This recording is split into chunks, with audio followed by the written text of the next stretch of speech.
दोस्तों यह है हमारा जैक F4 सिलाई मशीन और आज हम आपको इसका जो फ्रंट पैनल होता है, यह जो सामने का पल्ला होता है, इसको खोल के दिखाने वाले हैं।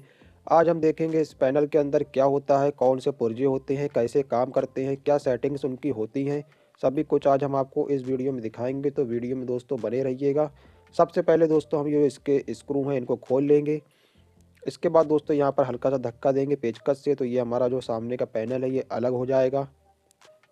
कुछ इस तरह से ये दोस्तों अलग हो जाएगा और अगर आप पहली बार खोलेंगे तो थोड़ा सा टाइट ये निकलेगा। यहाँ पर आप देख रहे हैं एक सील लगा हुआ है, लास्ट में मैं आपको और दिखा दूंगा।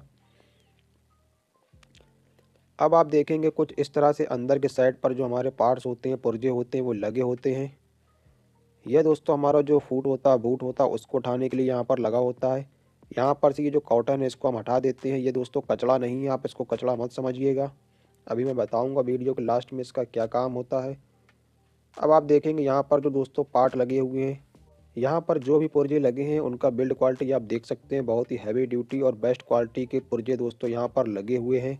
यह जो हमारा प्रेशर फूट होता है, इसका जो स्पेस होता है करीब 10 mm होता है और अगर हमें एक्स्ट्रा स्पेस चाहिए और स्पेस बढ़ाना है तो यहाँ पर जो स्क्रू होता है इसकी हेल्प से हम स्क्रू खोल के इसके बूट को ऊपर कर सकते हैं। इसी तरह से दोस्तों यह जो निडल बार होता है इसका भी जो सेटिंग होता है ऊपर नीचे करने का, वो यहाँ पास से होता है। यह जो स्क्रू लगा है इसको ढीला करके हम इसका भी सेटिंग कर सकते हैं। पर दोस्तों इसको हमको छेड़ने की ज़रूरत नहीं होती है क्योंकि कंपनी हमको एकदम परफेक्ट साइज़ देती है। बट अगर हमको जो बूट होता है इसको अगर हमें 10 से 12 या 13 करना है दोस्तों, तो इसको खोल के किया जा सकता है। पर इतना ज़्यादा हमको स्पेस की ज़रूरत पड़ती भी नहीं है। तो दोस्तों यह जो इसके कंट्रोल है, अंदर के साइड से हमारा निडल बार और प्रेशर फूड का कंट्रोल है वो अंदर से ही सेटिंग होता है। यहाँ पर आपको एक कॉटन का विक दिखाई दे रहा होगा, एक बत्ती टाइप का दिख रहा होगा, इसमें दोस्तों पूरा ऑयल रहता है। और इस सेक्शन के अंदर भी हमारा तेल आता है दोस्तों। यहाँ पर आपको एक पाइप टाइप का दिख रहा होगा, आप देख सकते हैं अंदर। वहाँ से पूरा दोस्तों पंप से हमारा तेल आता है और इसमें जो कॉटन का बत्ती है मैंने आपको दिखाया था, ये इस तरह से लगा रहता है और इसमें दोस्तों पूरा तेल सोख लेता है। ये जितना भी दोस्तों ये बत्ती इसमें कॉटन का लगा होता है मशीन में, ये हमारे तेल को सोख लेता है पंप के द्वारा जो तेल आता है। और जो हमारा मशीन जब चलता है दोस्तों, मैं अभी आपको चला के दिखाऊंगा, तो यह जो हमारा राड होता है निडल बार इसमें टच होकर चलता है जिससे कि प्रॉपर ऑयलिंग हमारा मशीन में होता रहता है। तो यह जो हमारा निडल बार है दोस्तों, आप देख सकते हैं इसमें दोनों साइड ऊपर और नीचे के साइड तेल के लिए ये जो हमारा कॉटन का वेक है दोस्तों ये लगा के दिया हुआ है। अभी मैं आपको चला के दिखा देता हूँ।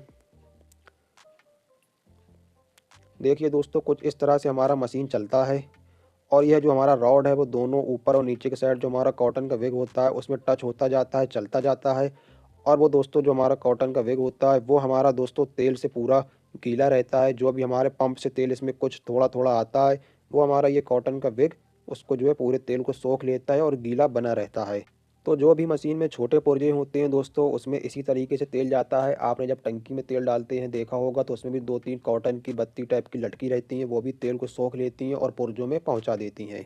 यहाँ पर आप देखेंगे एकदम फिनिशिंग से ये पूरा हमारा चिकना ये पूरा बना हुआ है। इसमें दोस्तों क्या होता है, ये हमारा जो सामने का पैनल है इसमें एक सील होता है, जैसे कि बाइक के इंजन में सील होता है सेम वैसा ही सील होता है। इसको बहुत टाइट करके एकदम चिपक के इसको लगा दिया जाता है जिससे कि जो तेल होता है दोस्तों वो बाहर की तरफ नहीं निकलता है। अगर आप अपने मशीन का फ्रंट पैनल पहली बार खोल रहे हैं तो वो हो सकता है काफ़ी टाइट निकले, बोल्ट खोलने के बाद भी आपको ठोकर लगाना पड़े क्योंकि वह चिपक के आता है एक पेस्ट से।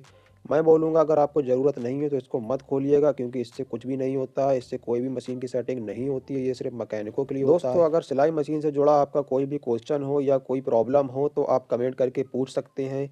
वीडियो में दी हुई जानकारी अगर आपको अच्छी लगी हो तो वीडियो को लाइक करें, शेयर करें और सिलाई मशीन से जुड़े नए वीडियो देखने के लिए चैनल को सब्सक्राइब करें।